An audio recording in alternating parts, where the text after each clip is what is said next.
my sweet friend. Well, we are on the home stretch. This is the second to last week of our summer online Bible study. Can you believe it?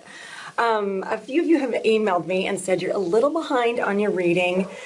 Not to worry. This is summer and this Bible study is for you. So just take your time. You'll get through it.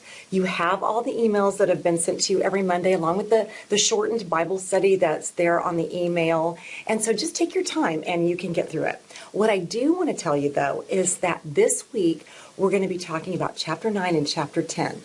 And chapter 10 in particular is probably the most important chapter in the entire book.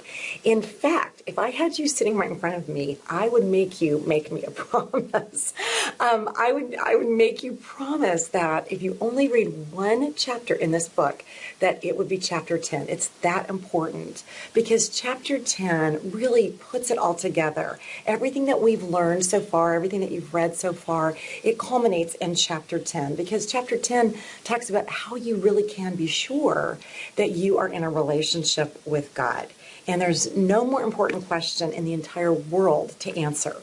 You know, my husband is a pastor. And oftentimes when people meet us, they don't know what he does for a living. And so they'll be talking to us and him in particular, being, very comfortable and very much themselves. And then they find out what he does for a living.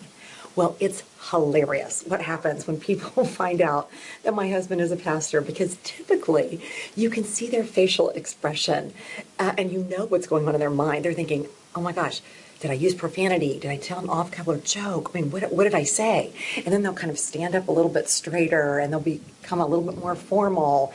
And you realize they're feeling very uncomfortable and they'll quickly end the conversation and move on.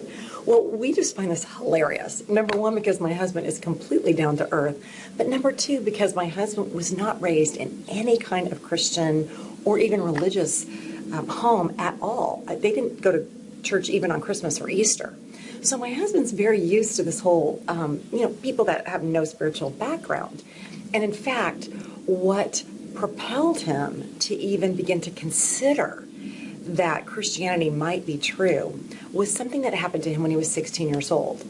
He has an older brother who went away to college, and his brother came home from college and announced to the family that he had become a Christian. Well, this just rocked their world because it was just so foreign to anything that they knew.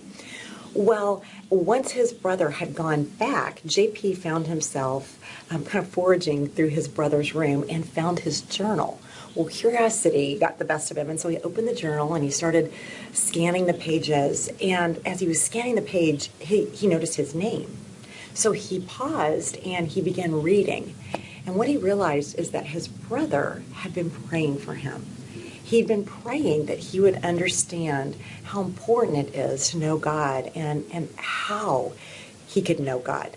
Well, my husband, he realized something. He thought, wow, if my brother is praying for me, this is really important to him. I mean, this is a big deal for him if he's actually praying for me. And so that actually sent my husband on a journey where he wanted to find out if Christianity was true. What I want to say to you is, you might not be looking in somebody's room and their journal and see your name, but you do have a person who's praying for you, and that's me. And I'm praying that if you are not certain about your relationship with God, that this week would be an eye-opener. And if you are certain, that as you read chapter 10, it would give you just great confidence in sharing the good news with the people that you love, with your brother and your sister and your spouse and your kids and your neighbors and coworkers, because there's no more important thing in this world than knowing God. And it's available to each one of us. And also that if you have any questions, this Wednesday, we have a live Q&A on Facebook. Live Facebook question and answer. Bring any question. It doesn't just have to do with Seek. Any of your God questions, any questions your kids have asked you that you can't answer, or somebody's asked you that stumped you, bring those questions, and I'm going to try to answer as many as I can on our live Facebook Q&A this Wednesday, 5 o'clock Pacific time. I can't wait to see you there. Have a great week, and hopefully I will get to chat with you live this Wednesday, 5 o'clock Pacific Standard Time.